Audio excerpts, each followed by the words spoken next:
Hey everybody, welcome to the Man Alone channel. I am your host, Man Alone, and today, like most days, we're going to be talking solo gaming and just some gaming in general. It's a game kind of day, game day. I have a stack here of things that we're going to talk about today. This was supposed to be an unboxing video, and somebody, and I'm not going to name names, but somebody had the camera on pause for 35 minutes. So everything's already been unboxed. And once again, for I think the 16th time in my YouTube career, I thought I was recording a video, but was in fact just sitting in a room alone talking to myself. So, I mean, I guess that's the name of my channel. I shouldn't be too hard on myself about it. But yes, so this video is going to contain a fair amount of waffling. So let's just put the disclaimer right up front. You know what time it is, folks. And I believe that I've fixed the volume problems with this. But just in case, go ahead and plug your ears in anticipation because it is waffling.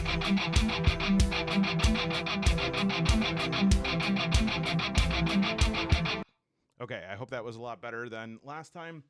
And sorry to everyone, please forward me your bills from your ear, nose, and throat doctor, or as they say in Spanish, one of my favorite Spanish words, otolaringologo.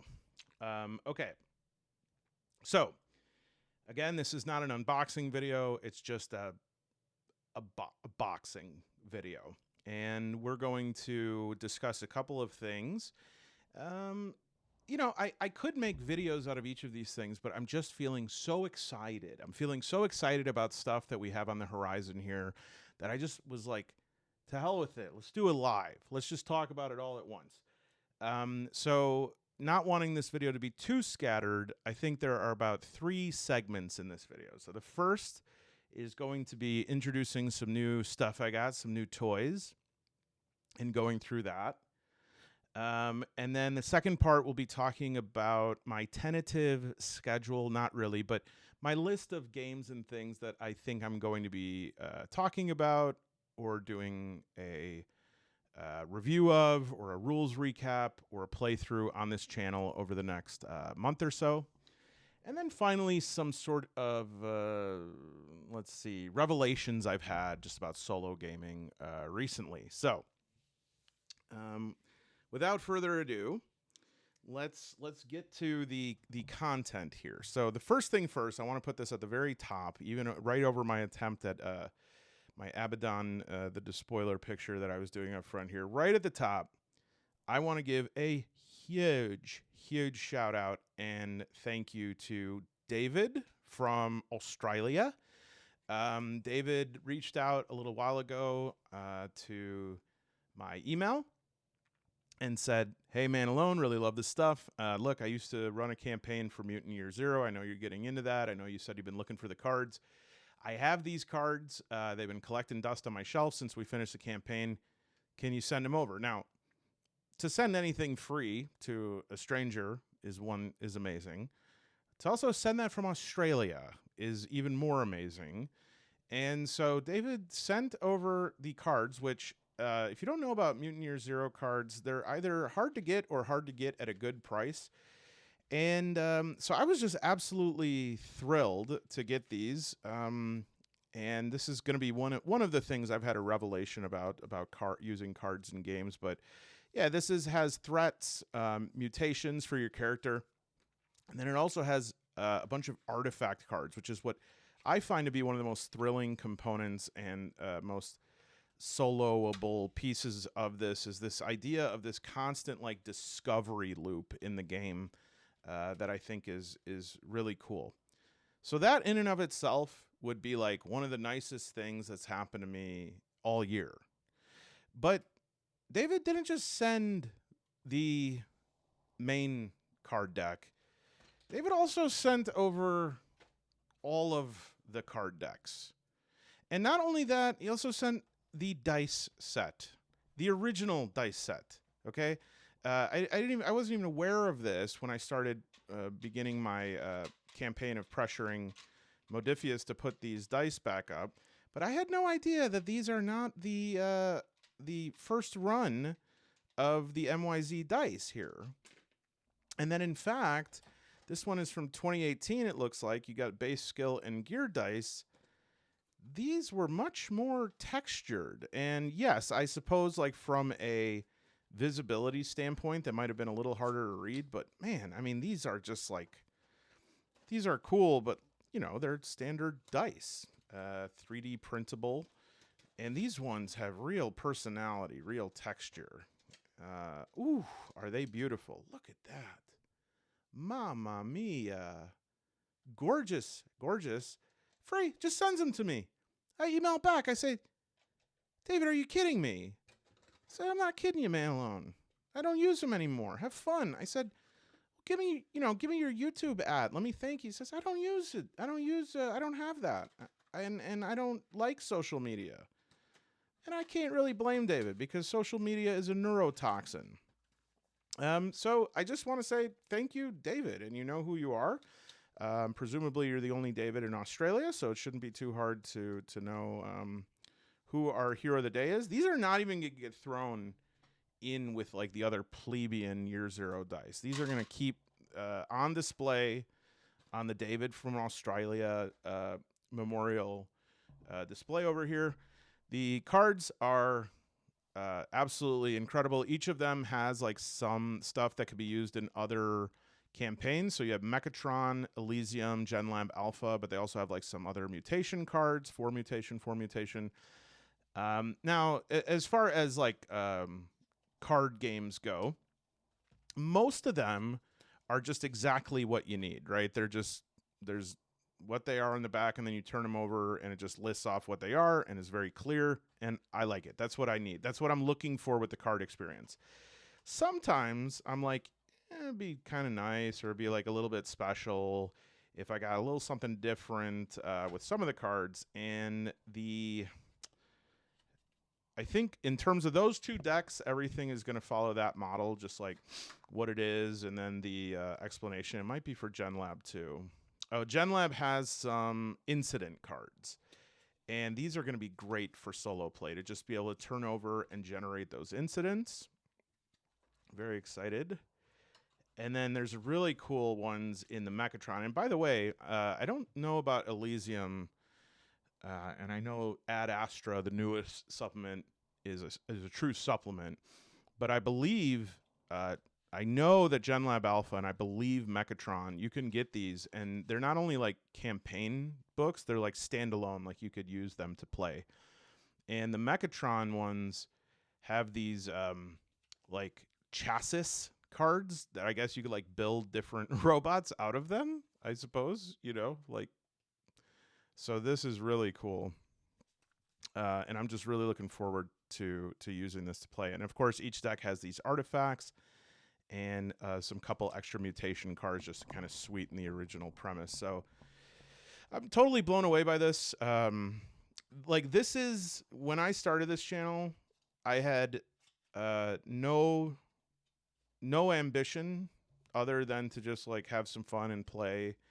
And I just want to say, like, if this is all I ever get, like if this is all this channel ever generates for me, is occasionally sending awesome stuff, then that's enough for me. And I'm happy to say one of the reasons I was able to accept this, not because I don't love and trust you all, but just because, you know, it is the internet. So I didn't want to give out my home address, is that we now do have a P.O. box that you can send stuff to, and it's a virtual P.O. box. So I could actually put the address up in the description, and it will just, whatever it is, it sort of shows me what it is and will forward it to me.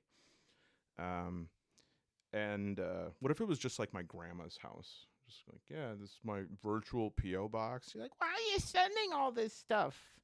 You know, I can't deal with this. I say, Grandma, please. She goes, I've been dead for 12 and a half years. It's the second time I've made a joke about my grandma being dead. All right, got to schedule therapy. So next up, we have the Pirate Borg reference cards that came from Limithron today. Looking hot, looking so nice. 128 scurvy-infested cards. I had to wipe all of them down. 20 ancient relics, 20 arcane rituals, 18 vessels and ships, 4 archetype captains and crews, 3 naval combat rules cards, 63 creatures, including beasts, undead, sea monsters, and more. I have kind of decided, this is maybe a mini revelation before I go to the further revelations at the end of the video. I think that Pirate Borg has done it. I think that Pirate Borg has perfectly split the difference between junk Borg content. Like, you know, if you go to a game store and you see like Soup Borg, you know, here's a book, and you know that it's in universe because it's yellow and the font looks like someone just, you know, it's like had an episode while painting it, and the rules are really like anti-establishment. They're like, oh, you could do a skill check if you want, and it's like, oh, cool, man. So there's that on one extreme, and then the other extreme would be like too sort of organized. And I do see that. Like, one of the games I sold at Noble Knight was that Vast Grim, because I was like, I'm just never going to play this, because it just felt like if you kept photocopying something, like what would happen to it. And it was trying to be edgy and failing at that, and it was trying to be Borg-like and failing at that. And the game itself might be cohesive, but I just wasn't feeling it. But there are far worse offenders than that. And I think that Pirate Borg has perfectly split the difference in maintaining a unique, good art style that is a little bit like edgelordy, but, you know, not really edgelord, but like it's distinct, and it requires a certain amount of like attention and investment to unlock it. It's not outright hostile to the reader, while at the same time giving a comprehensiveness and a level of completionist that allows me to understand like the mechanics and what's happening. And these cards are such a representation of that. I am a true believer in that these cards are all packed with information, but also are all unique, all have excellent art. So I mean, I just want to show like some exemplars here.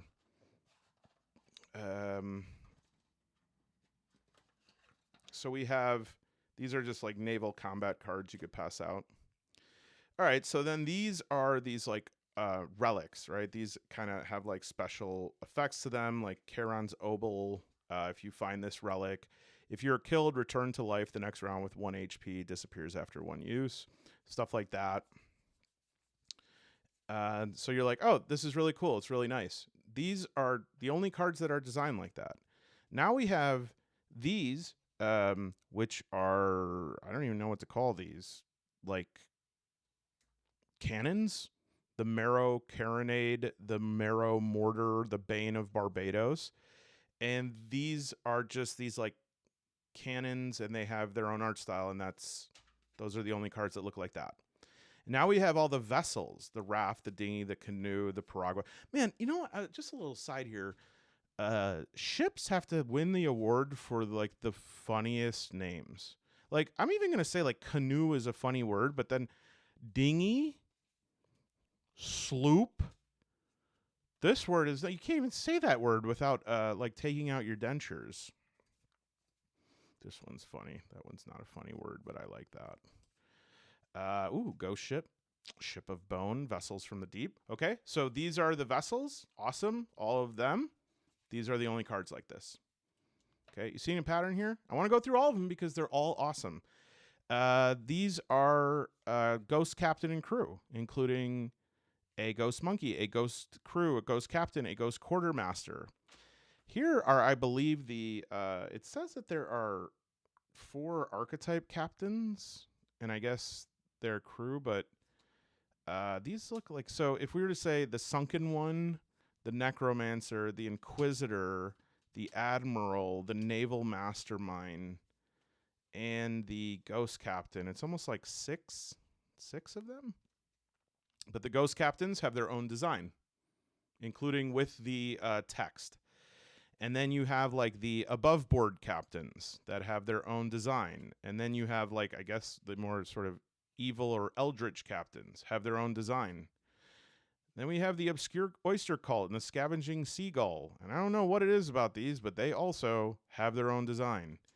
Then we have the zombie cards. Okay, and these have their own design. The skeleton crew, we're working with the skeleton crew. Pretty much their own design. Now, I mean, there are like some similarities here, but it goes on. It goes on, and I will go on. My heart will go on. We have these arcane rituals. Look at all these. Incredible.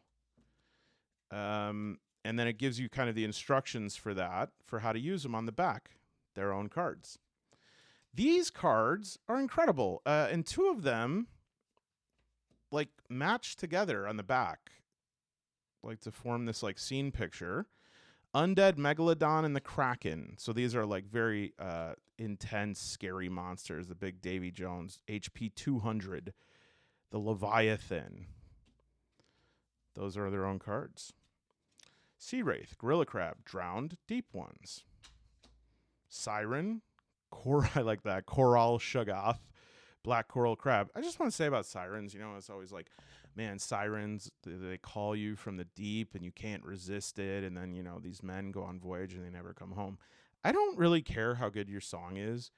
If like I get down there and I see that, I'm just like, yo, dude, this ain't gonna physiologically, anatomically, this isn't gonna work, and I don't want to be rude, but like, you're half octopus and we just can't be together, so it's a no-brainer to me. So everyone who ever fell for that, you're really like thirsty, dude. Just chill. There are easier ways to like find the right one than going to the bottom of the ocean and mating with an octopus siren. Okay, and then we have these, which is just kind of like a bestiary, and I love this. They're all sort of made like little cave drawings. These are their own thing. And so the diversity of this would be cool, right? But like also they're all awesome. And now I was really demoralized because I ordered these and then I looked at the Kickstarter that I mentioned in a previous video, and I'm like, oh man, this starter set has these cards, and the starter set's $30 and these cards were like 20. Why didn't I just wait? But apparently the starter set has more cards. And I'm really confused. Not about this, but about the fact that like I have kickstarted something, and I'm not going to say what. It's like a solo card game RPG. And I'm not one to gripe about kickstarting, especially if it's like one or two people doing it and not even a company. Sometimes I feel bad that these people feel compelled to like give me an update on everything.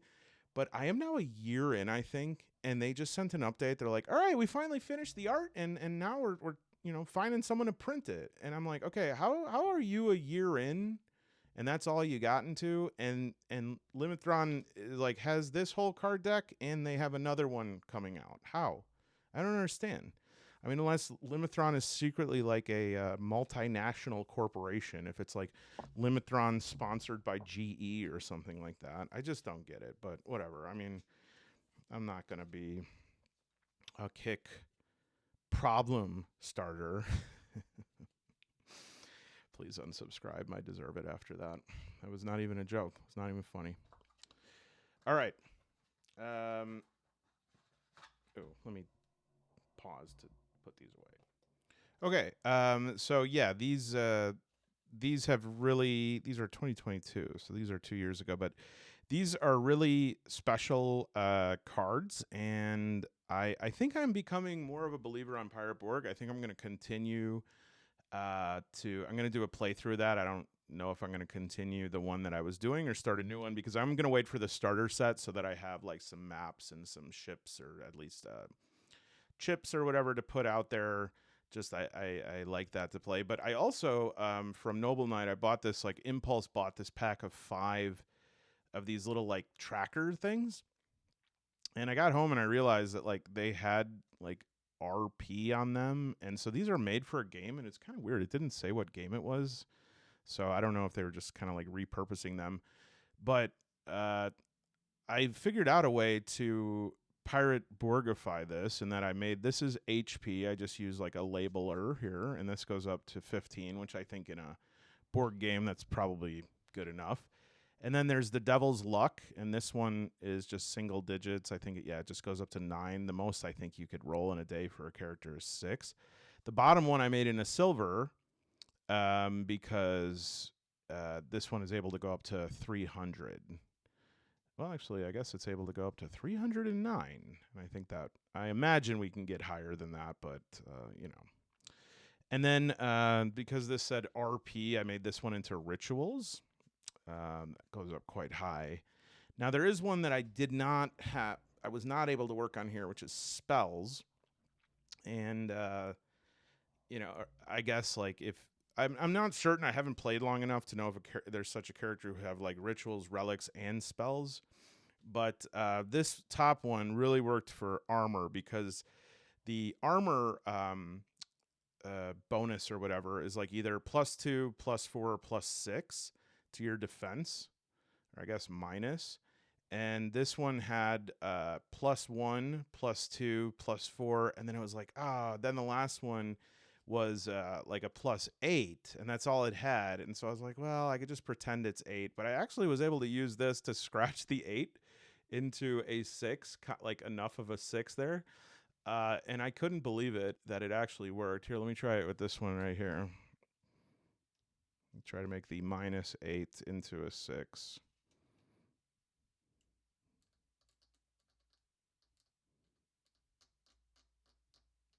Yeah, look at that. So now we got a -6. Pretty awesome. So yeah, I'm excited about using this. And as you all know, I love to make my playthroughs a sort of special as possible, have as many toys and events. The other thing that I'm really excited about, maybe too excited, I should be concerned that I'm this excited, is I ordered these, some brand CZYY.me.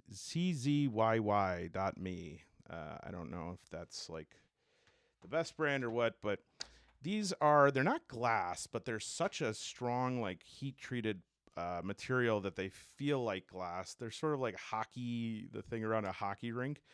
And these basically, you could put them on any, you know, landscape. So if I just use the Twilight 2000, I'm not going to actually, that'll cause my shelf to fall down. But, well, we'll use this right here. So if I wanted to make this into like a combat that's happening on a nice, what would this be? Dance rehearsal floor. You just put that right over it, and it's perfect. And because of the material, it has like a little bit of a suction to it. Like, it's not like you have to peel it up, but it's just a little bit like viscous in the way that it slides, so it stays pretty steady. And I think this is an awesome way to just, you know, make a quick combat, especially if you're, you know, what I like about it is forget even, you know, coming up with a really clever, like, background. If you just throw a sheet of paper down and then you put this on top and you want to do a quick combat, this is like a perfect amount of space, even just using one of these to just move your minis and stuff like that. So I am stoked. Yeah, here's the brand. I don't know. Like I said, I don't know if that's like the only game in town or if it's just one. Looks like if it has a .me address, I don't know. I'm guessing they're not like, you know, publicly traded or anything. But and then something else I got today that I'm very curious about and never thought I would be is the Pendragon Starter Set. So Pendragon, much like Pirate Borg, is a game type and a game universe that I never thought I would be interested in. The art was a bit off-putting to me. I would see this in stores a lot. It is Chaosium, which I think does some good stuff, the Cthulhu and whatnot, and RuneQuest. But it just never spoke to me, right? And so I started playing that Pendragon game. I streamed it the other night for members. And I was like, you know what? I think there's a lot here with this Arthurian legend stuff, and I think it could be quite interesting. The game itself, as far as I can tell, is very polarizing. Very polarizing. There are certain people who, like, whenever they mention Pendragon in my comments, they're like, it's the best RPG. It's the best system. And then there are other people that are like, Zero interest in playing this game. Hate the system. Now, it does, interestingly enough, in this starter set, it has some. It's an okay starter set. It's about $30. The reason I got the starter set was because I was like, well, maybe I'll grab the 6th edition. I think it was like $40 on drive-thru or on Noble Knight. And I was about to get it, and then I'm reading the reviews of it on drive-thru, and this is very interesting. Let me actually bring this up. All right, so this is actually kind of wild here. Let me see if I can bring everyone through this here. So I'm going to bring up my browser. Okay, so I'm like, I wanted to check this game out. I got curious about it, and I go, all right, well, let's see here. So we got the core rulebook on drive-thru. Now, I do not like using PDFs. I feel disconnected to them. It's hard for me to browse it in the way that I want. It makes it harder to retain the information. I don't know. Maybe I should just get over it, whatever. So I see this, though, and I'm on the fence, and I go, maybe, $25 for a PDF. It's a little bit steep, but now this was added in June, right?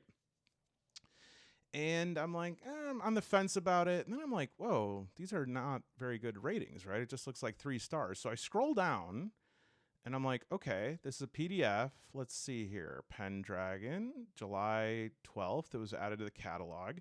Look at this. A bunch of 2- and 1-star ratings. And Roberto thinks it's beautiful and inspiring. Daniel, though, this is not a core rulebook. The description in store is straightforward lie, and be aware of that. There's no setting description.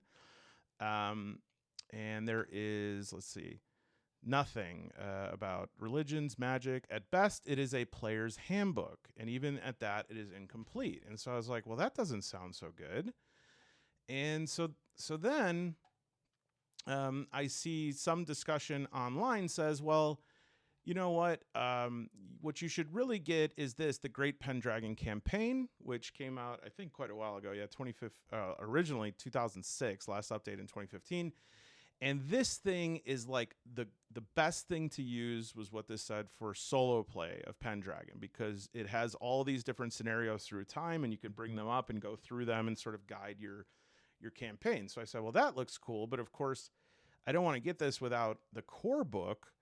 So then people were like, well, you should get the 5th edition. And I think specifically like 5.2 is supposed to be the best one, which this is not that. But let me see if I bring up Greg Stafford. Oh, no, nothing found by Greg Stafford. Man, drive-thru, the new site, the rework, all of it is very strange. Very strange things happen in the cart, the search, everything. Anyway, so there's one that's 5.2. It was like $50 or something, and I was like, okay, it is print, I think. I said, maybe. And then I went on Chaosium's website, and I was like, okay, so the core rulebook here, the hardcover of that is $50, but this is the one that had poor reviews. On here, it has pretty good reviews. And again, it says 256 pages, and I said, I wonder if there's a better deal on Noble Knight, because I did have that credit that was burning a hole in my pocket. So then I bring it up on Noble Knight, and here's very interesting. It is on sale for $39.95. Look at the picture. Look at this. Player's Handbook, Pendragon Core Rules. And the description is like almost word for word the same for Core Rulebook that says Core Rulebook, but this one says Player's Handbook. And so it's almost like, and it's still called in its listing the Core Rulebook. So, okay, let me just say, I'm an idiot and I don't know what I'm talking about. But it looks like to me that they were getting a lot of bad feedback about this, where everyone's like, this isn't a core rulebook. This doesn't say enough. And they're like, okay, pull it, recall it, sleeve it with a new cover that says Player's Handbook. I don't know, but that is weird, right? So to review, we have the core rulebook here that was added on June 12th, and that was not the only review. Okay, so there's another one. Chris, I was greatly looking forward to this, but this book should not be called Core Rulebook. And then some people, nice name, well covered. Lots of typos. This book wasn't proofread, otherwise I like it. So we go from that, and this here is called Core Rulebook.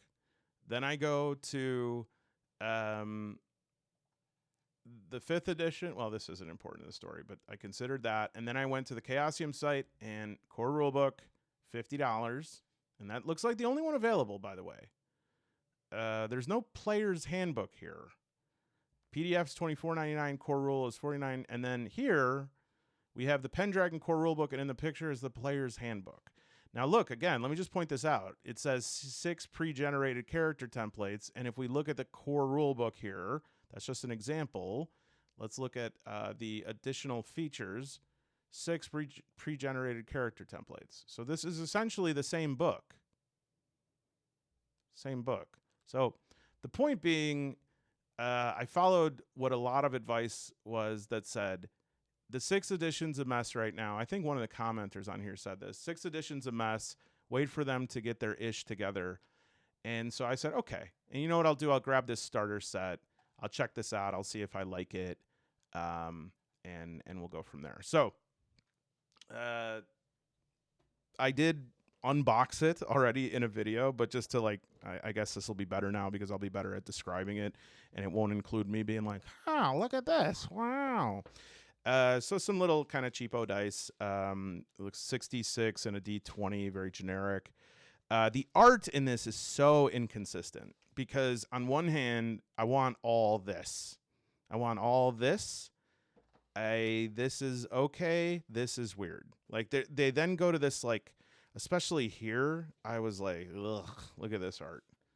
Do not love that.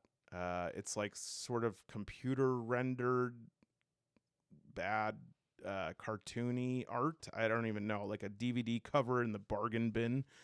But what is cool is that the tutorial they made as a solo quest adventure, which apparently they have copyrighted Solo Quest. I don't know. So that's like a little adventure that goes, it briefly introduces the systems. It's a solo quest, and then introduces the skills, the traits, the passions, and brings you through the Sword and the Stone, which is a good place to start with the Arthurian legend. Book 2 is more of a fleshed out rules and setting, and then book 3 is an introductory campaign. You do get 6 character sheets that do look interesting. Unfortunately, they're all pre-made. They're all pre-gen characters, which is fine. You know, this is a starter set. I would have liked one of my own that I could kind of like fill out. Is this one it? No, this is Sir Clarion. I do like the character sheet stuff here. Like you could kind of open it and fill it out like that. I like that. It's like a menu at a vegan restaurant. Okay, so we got those character sheets. We have some like appendices on overland movement, visiting a foreign court. There's lots of things in this game. Ooh, nice. A battle system reference. There's lots and lots of things in this game that I'm like, I love this. There's like the whole mechanic for how to do tournaments and feasts. And like during feasts, I guess there's like intrigue, and you have to use things like to secure your, what would you call it? Your dynasty by using like flirtation mechanics and stuff like this. These cards are real flimsy and they're perforated, but whatever, it's fine. I mean, again, it's just a starter set, even though a Free League will send a whole box set for $50 and you get way more than this, but I digress. I'm very curious about this game, and if you could tell me anything about how the I'd really like to know, because I read through this a little bit. I literally just like opened it a half hour ago. This art is great, and then you'll have suddenly this. If you could tell me anything about how the characteristics work, like, so interesting or unique to this game is this like system of passions and what do we call it here? So we have traits, passions, and then you have like your attributes or your section for horses, and then your skills and your combat skills. Okay. But then these traits, they always add to 20, and if one goes up, the other has to go down. Some of them are bolded because they're like according to whatever religion or like religious values your character has. I believe they're different for everybody. Maybe not. Let's see. Nope, they look the same. So I guess everyone's just Catholic. I guess if it's Arthurian. No. This one's different. So like chaste, forgiving, those are bolded, which means those are aligned with your religious values, and so those should be higher. And then one of them, the ones that are asterisked are like related to what sort of knight you are. And I guess some of these aren't knights yet. They're maybe still squiring. And so, or maybe the asterisk was just in the instructions. But anyways, those should be higher because they're like your religious or knight order values. And then you also like roll for one signature trait, which would be like the thing that would be your name or something. You know, if you were Owen, you'd be Owen the Cowardly, and that one goes to 16. It would be 16-4. What I don't really understand about this, so I'm very interested in this, and I think this is like a powerful idea engine here for solo play, but here's what I don't get. Is this something that evolves over time, or is this something that I set at the beginning of the game and then I refer to and I use that as a guide to like figure out how my character would act in a given situation? Because depending on that, and I haven't fully made up my mind on this, but like I don't know if I like that or if I really like it. So on one hand, I'm like, oh, that's really cool. It has almost this emergent system for determining and how my character is going to act, and the more that I can conform to that, the better of this sort of immersive experience will be. And on the other hand, I'm like, well, wait a minute though, doesn't that kind of rob my character from choice, or me from choice about my character, having my character change, having my character evolve? I don't know, but I will say this is one of the criticisms for people who don't love Pendragon, is along this same thematic line in which they will say this game is too narrow. You know, you are going to be a knight. You are going to be in Arthur's court. You are going to be valorous. And so you are definitely not going to be, playing someone who would not be a perspective point of view character in any of those stories. You're definitely not going to space. You're not going to, start a spice trade in the Far East or anything like that. You are going to be in, Breton. And so then again, on the other hand, people who like that are like, yes. And I do feel that sometimes having these limits or constraints does make it easier to solo play, because the hardest thing about solo playing is avoiding the rim of the abyss. And the abyss comes when you have so many options that you're just paralyzed. So in a way, and I know I use this analogy a lot, but I think it's fitting. It's much like it's nice sometimes to write a sonnet, because or even like a haiku, because even though you're limited in how many words or what the structure has to be, at least you know what is expected and what it looks like to be complete. So I'm curious about this. I do see a lot of solo, well, not a lot, but enough solo play online that there looks like a dedicated I don't want to say necessarily community, but it looks like there is like a lot of ideas about solo play, how you could do it. And so I'm very interested in the traits and the passions, which you could use to supplement your roles or something, if it's like honor or paying homage to a lord or whatever that is.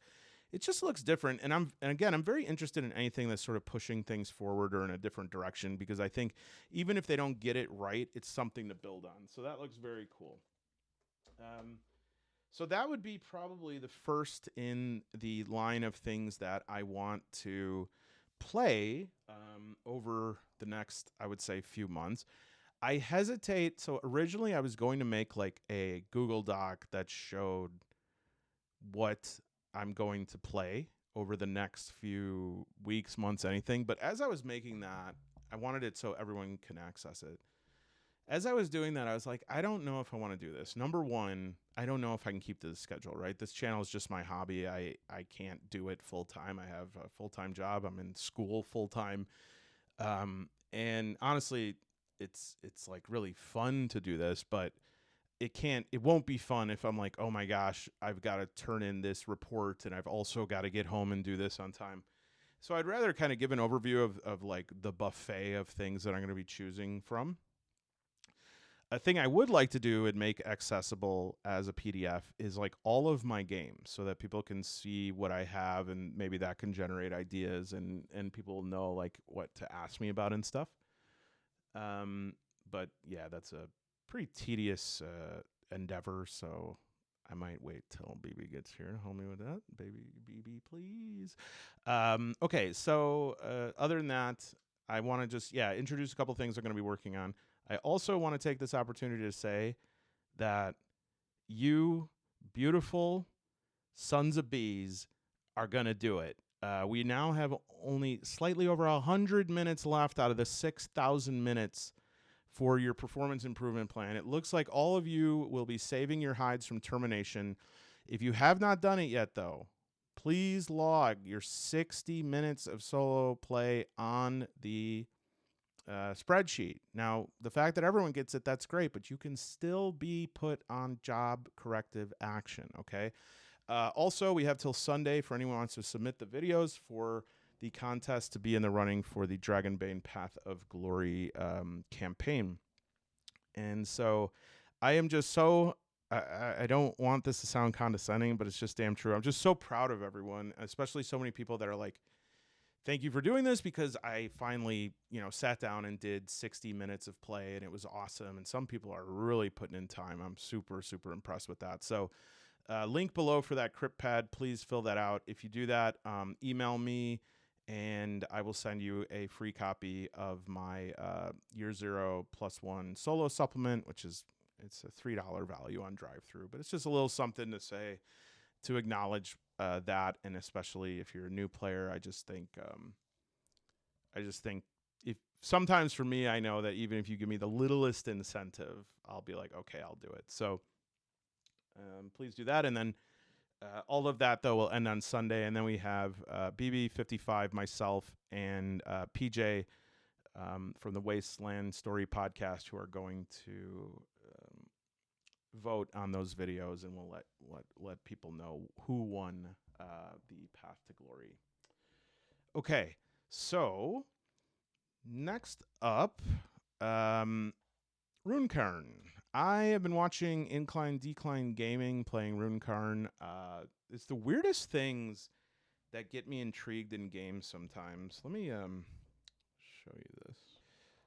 So this is me bucket of character sheets that I have printed out here. And for whatever reason, the Delve generator sheet, I believe I printed this. I hope I printed this. If not, I've wasted your time, and now time wasteth me. Yes, that is the case. So I did print it, but it's not anywhere here. Anyways, there is on the Odin's Beard website for Runecairn a Delve generator that is in addition to the it's in addition to like the character sheet, and it just looked really cool because I think Runecairn Wardensaga, for how small and compact it is, it really has some excellent solo generators, especially its encounter system. And I do love the so these are all the different encounters: cave encounter, stronghold, village, runes, and you roll like a d6, and then you could decide, I guess you could roll, if you wanted, a d5. I do have a d5, oddly enough. It's a very weird shaped dice. But yeah, you can, I guess, actually, I think there's an encounter. Yeah, so you'd roll on this, you'd roll a d12 to see what kind of encounter, and then roll the encounter. But also it has these really sleek mechanics for how to do a delve. I think that's really, really good for new players. Pretty simple solo operations here. There's an updated version of this too that has fixed some stuff and made some instructions more clear. So I do think the hardcover it's $40. I definitely waited until the soft cover was available. I can't pay $40 for something that's 84 pages unless it's like a deed to my new home, my new $40 home. But anyways, yeah, so I, at some point, would like to do just like a one-shot solo of this. I think that would be cool. I have a pre-order of Shadowdark. Now, we want to talk about a polarizing game. I don't really know. I think Kelsey made something really good here. I think that the controversy, if there is any, has little to do with her and her choices and more about like the community around her. The thing is, though, is I just want to know for myself. And so it was very hard to get my hands on Shadowdark. I had to work with my local game store to like get on the top of the pre-order list. So weirdly enough, I do have like these pre-printed character sheets and these pre-printed like adventure cards. I also have SoloDark, and then I have quick start guide for the game master and the player. But the one thing I don't have is Shadowdark. SoloDark this was $9. Do not pay $9 for this.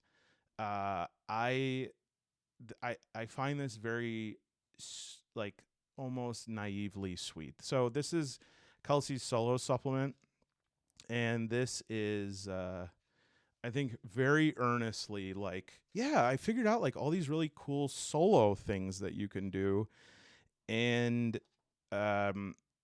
it basically is a reference to places in the solo in Shadowdark like main book.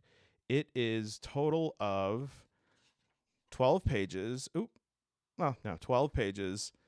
And let's just look through this really quick. So one page is all solo examples. Must have forgot about me on there. Hey, Chow Clips. It's on here. Who else? The Soloist. I get that newsletter. Solo Dungeon Crawler. Any else of you? Yes, me, myself, and I. Geek Gamer is very good. So I need a monster. It will just show you where to. It says like, I need a monster. Okay, go ahead and get Index Card RPG or Knave 2E. I need an NPC. Go to Masks, which is like not wrong, but it's very. And then this is just a nice picture. And then here is dungeon names. Okay. Which I have to admit, I like tables like this, but that's 2 pages.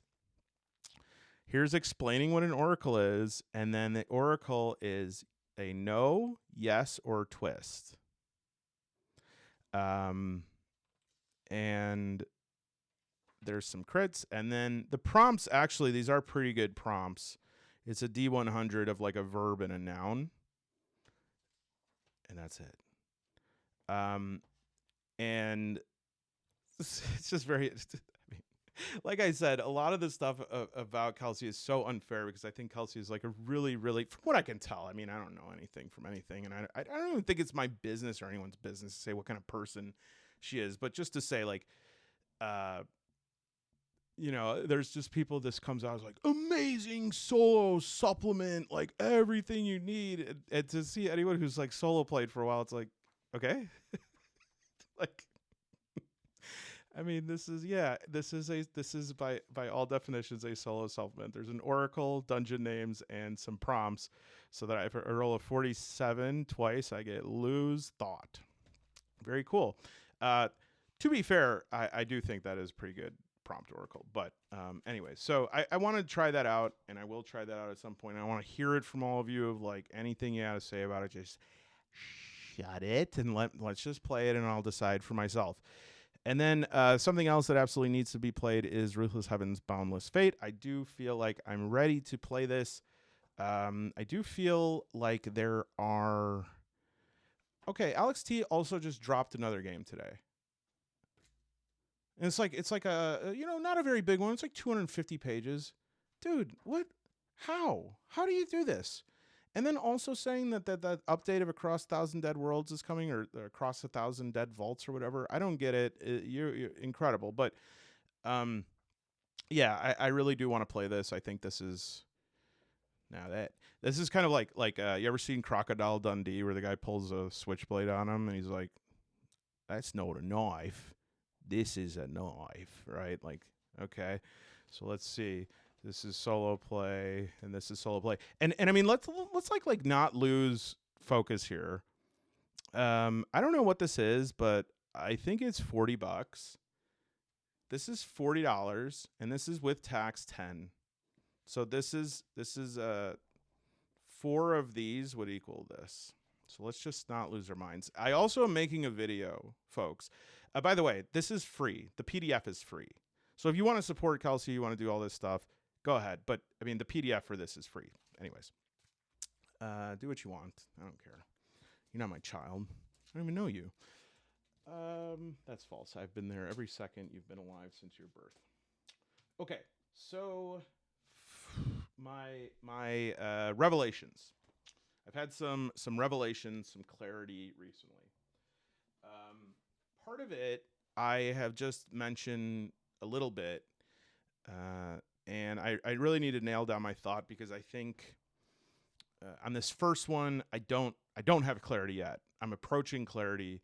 I really want to make a video about something that actually people thought one of my previous videos was, and some people in the comments were disappointed it wasn't. But on the video about FOMO and fear of missing out, some people thought that was going to be about like Kickstarters and not backing things and stuff.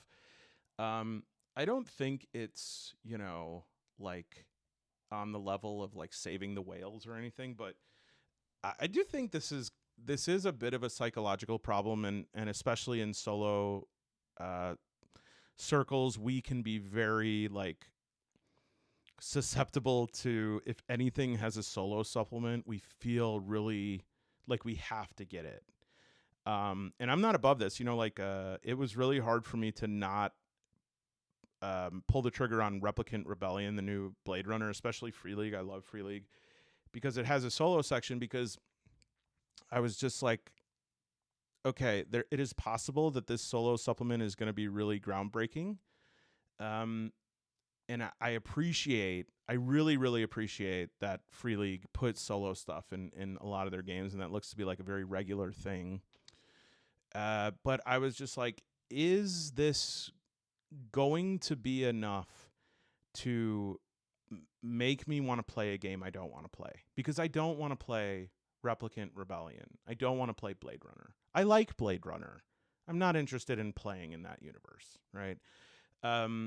I would much rather play in Alien, which has a second edition coming, and I believe they're going to have a solo module for that, so I will be picking that up.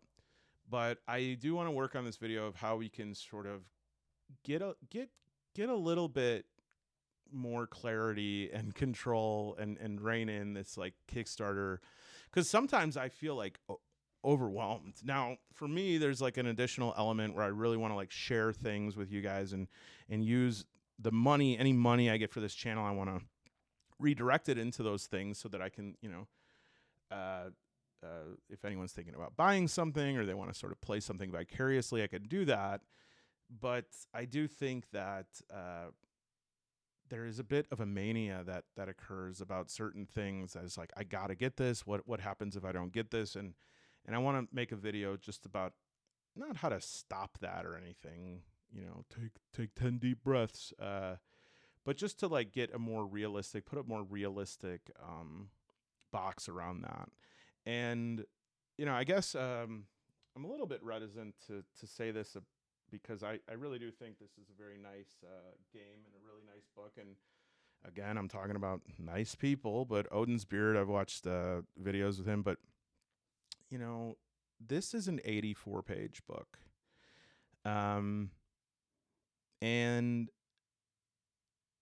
Infinite Jest, like the hardcover, which I understand is no longer fashionable to like talk about how you like Infinite Jest, but to this day it is the most beautiful, humane work of modern literature that I've ever read. It was one of the most moving, important experiences that I've had.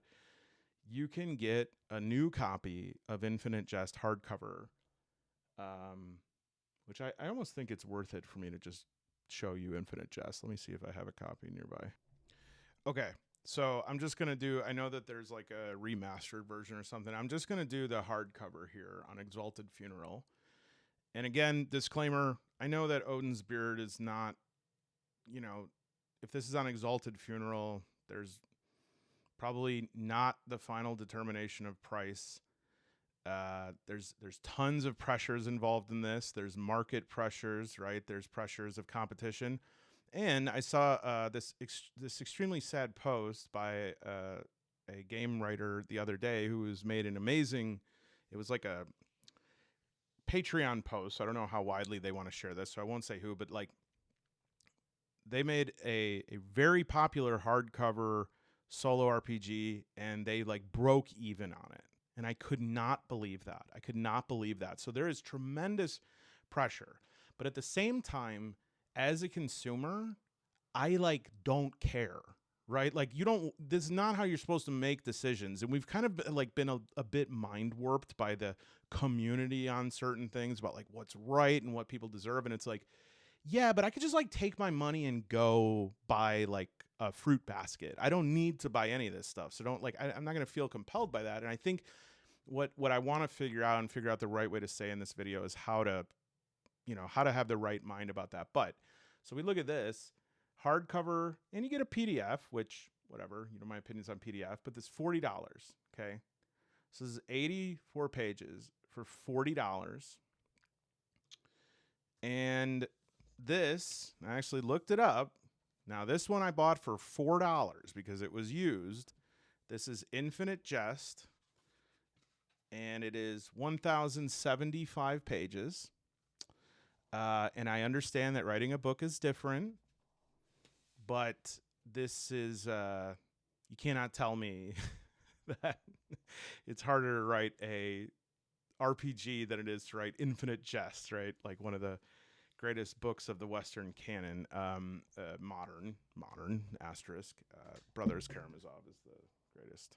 Anyways, we won't get into that.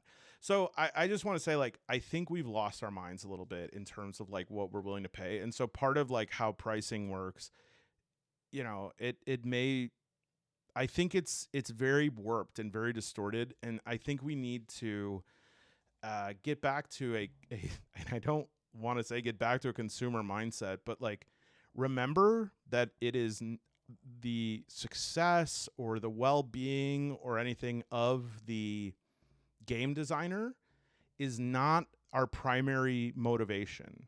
It's nice that we're able to help with that, but what we're interested in is like, is this what I want and is it good?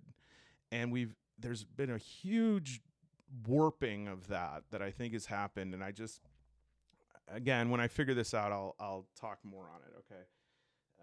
And talk more on. So now, so that one's undercooked, but here are two that are definitely more cooked. The first one, because it's I guess maybe kind of a downer, is, and then I'll end with a positive one. I think I'm done trying solo journaling games. And I know that will be a disappointment to some of you. And obviously, I think something could come along that is new and has something fresh and has something compelling that changes the game a bit.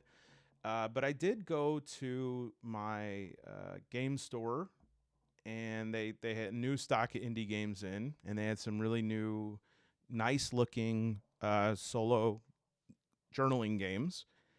And I've just noticed, like, and I just need to, I guess it's one of these moments where I need to just be honest with myself, is that like I had that dopamine rush of seeing new games, and then I suddenly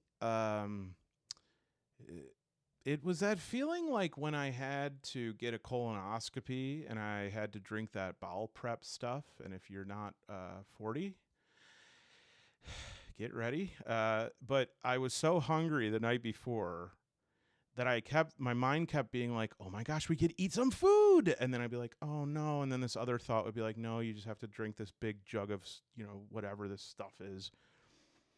And so I had that like rising dopaminergic reaction of like, oh, a new solo game I've never seen. And then I like looking at it, and it's a solo game, and it's a solo game, and then it's a journaling game. And I look at the mechanics, and I'm just like, this doesn't excite me. This doesn't excite me. I know that I'm not trying to make a proclamation across the board on journaling games, but my feeling with them is that I think I do not identify with the intended outcome of it because it is not hard for me to write. it is not hard for me to express myself. And I know I risk sounding like arrogant or conceited right now, but it's just I don't struggle with those things. I don't find it fun to have a writing prompt. I don't find it fun to flip around a book and answer questions that somebody else wrote, especially because there is so often an imbalance of effort. And one of the things, like when I look at this book, I know that this guy, Odin's Beard,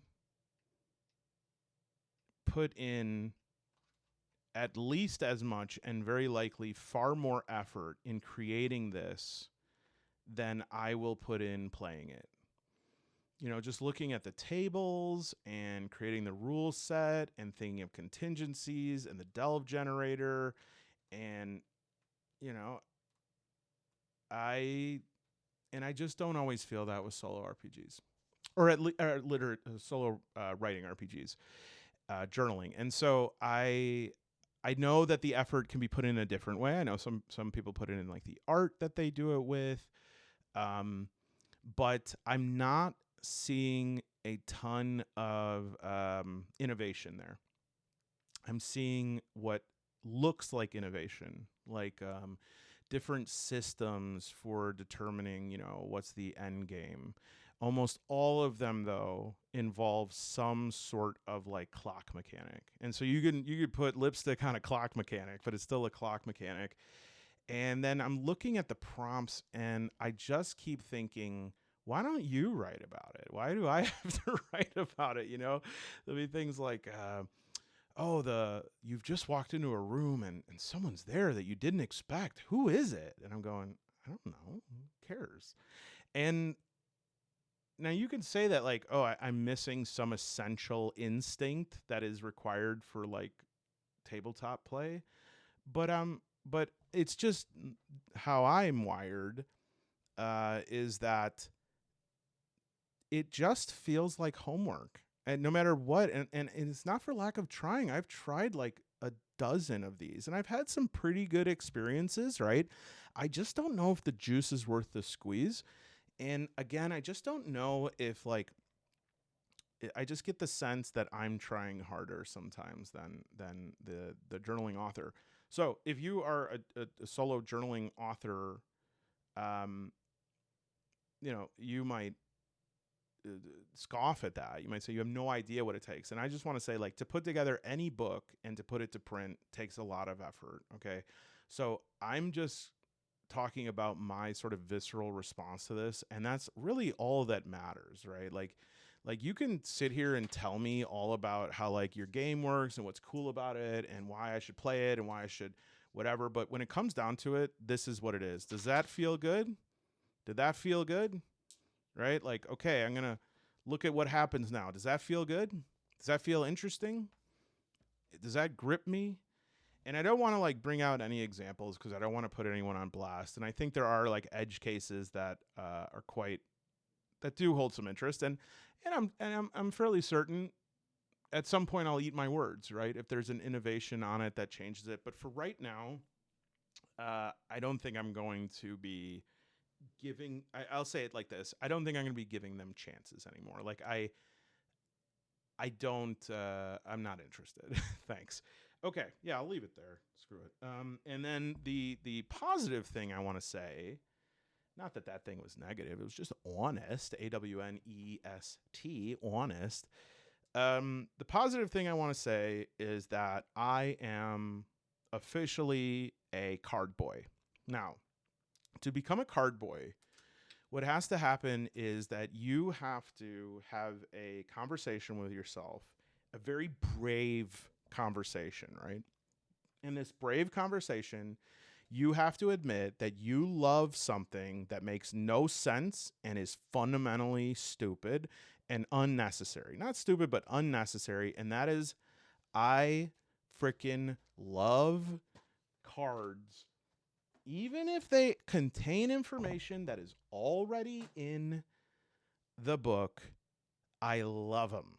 And I love the feeling of being able to shuffle a deck and have the surprise, not only the surprise of what I have happed upon or what sort of mutation I have or what sort of upgrade I have, but also having like something where I can keep it in front of me. I love it. And I want to know if any of you know of a place that I can start getting more cards printed, because I would like to start printing cards even for games that don't have their own cards. Like, I would like to make some and print some. I'd love some for Mothership. I'd love some for Scarlet Heroes. I love ones that have weapons. I mean, Dragonbane is like, I'm in a state of ecstasy with those cards. Pirate Borg is up there as well. These cards are incredible. Mutant Year Zero. I mean, look at what David from Australia hath wrought. Delve deck. Amazing. Whatever this one is called. I forget. What is this again? The Game Master, whatever. Awesome. I love cards. I'm a card boy. What are you going to do about it? Can't stop me. Starforged, great card. Those are, you could use dry erase markers on them. I mean, are you kidding me? So, being a card boy, what does that mean? It means that I have experienced a fundamental change such that, whereas when I started this channel, I was like, not digging the cards, not loving it. Now, I want the cards, baby. Card me up. And another thing, I don't just want playing cards for $2, although that's fine. I want your proprietary cards for your game, because I want to blow my money on them. I want to get as many as I can. And you know what? I want to play more than 52 pickup. I want to play like 104 pickup. I want to shoot the cards up in the air and just dance in them. And literally no one can stop me. Like, you can't stop me from doing this, because I am a card boy. Okay. Also, I said I was going to end this on a positive note. Speaking of cards, I think this will be very disappointing to some of you. You know, this is going to be like the many times where it's like, man alone, I'm sorry to disappoint you, but I already have a boyfriend. Man alone, I'm sorry to disappoint you, but unfortunately, I'm busy forever. Right? And so this is going to be that kind of thing too. I read the player's manual and I read the referee's manual, and this game is awesome. And I even really like the Year Zero step dice system. I think this is actually, like, it clicked for me and I got it. But dude, this game is crunchy. It is Crunch Wrap Supreme. I do not know if I am skilled enough to solo play this game. I'm not even kidding. I mean, and I could pare it down a bit, but let me bring up something that I purchased. I think it was Pay What You Want. I bought this today from Drive-Thru. 1 second. Okay, yeah, so this was a Pay What You Want, and it was really nice value, and I'm trying to see who this was. I'll put it in the link below. But there were 4 or 5 referee aids in this. Okay, so this is designed to make it easy for you. So let's look at first the life path character creation. Okay, not so bad, right? Oh, okay. But this one, we could do this, right? There's nothing on here that I don't understand. Oh boy. Okay. All right. Oop, I've run out of screen space here, so let me. Yeah. Okay. So that's fine. Okay. So that's the life path creation, and that one is about as easy as it gets. Now we're gonna go on to close combat. Ready? Okay. Let's take a look. Okay, not so bad. Got some stuff in here I'm a little worried about. Divided hexes. Again, I think I'm not even able to really demonstrate the full length of this. But yeah. Okay, there's like barriers, barbed wires, doorways. Okay, we got +2, -2, aim blow. Nothing that right now I'm feeling like I couldn't do if I kind of, scratch my noggin a little bit. But even stuff like here, visibility, movement modifications, cover, and mind you, these modifications, when it says like -1, it doesn't mean you take the total and you -1. It means you have to like downshift your dice by 1. So if you're at a D12, you shift it down to like a D10 and then a D8, or if it's +1, you go from D6 to D8. All right, so, but still, I'm not like, that's not terrible. Okay, now we're at ranged combat. And we're getting into Mamma Mia territory, okay? This is Mamma Mia. All right, so we have some ammo. We have range, scope, slow aim, target prone, cold shot.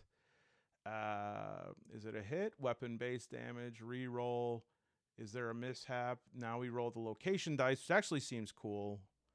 Now we have the heavy weapons, okay? And I'm not even gonna, I think there's one for explosives too. Target insane hex, -1, -2. Target prone, cold shot, target moving, large target, small target, deviation. Target missed, end of participant's turn. Indirect fire, artillery, mortars, grenade launchers. Hit location. Take into effect cover. And some other, yeah, so that on the end is like grenades. Again, I can't, for whatever reason, it's not letting, let me see.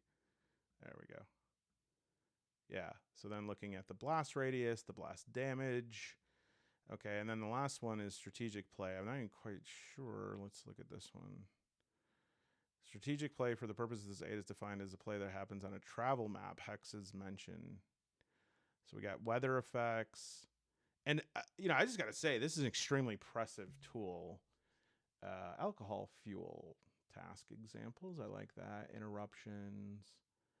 Yeah, so there's not really anything that I'm like, I don't get it. But it's one of those games that's like, I don't know if I've got it.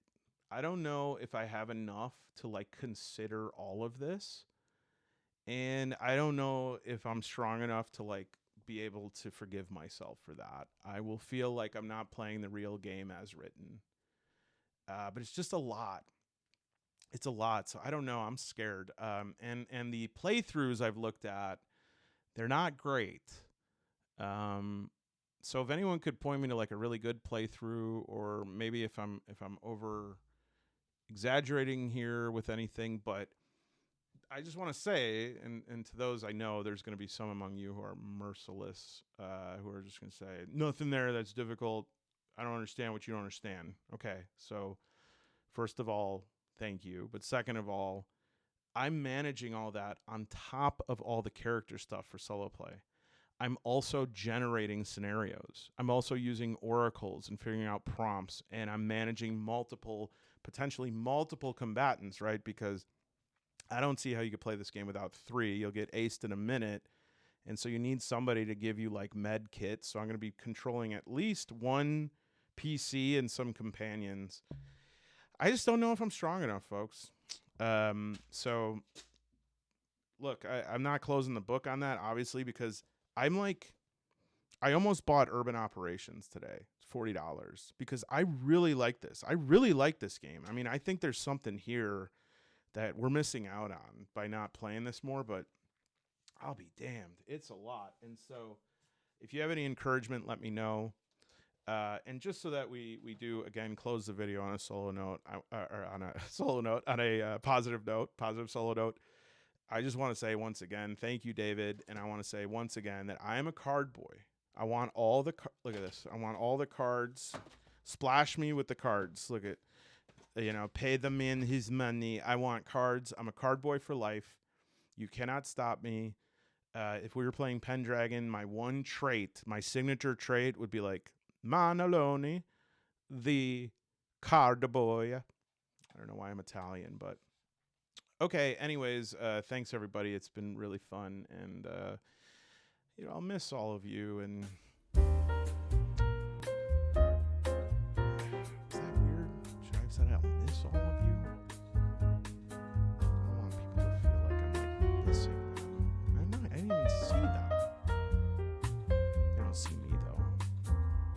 did see me.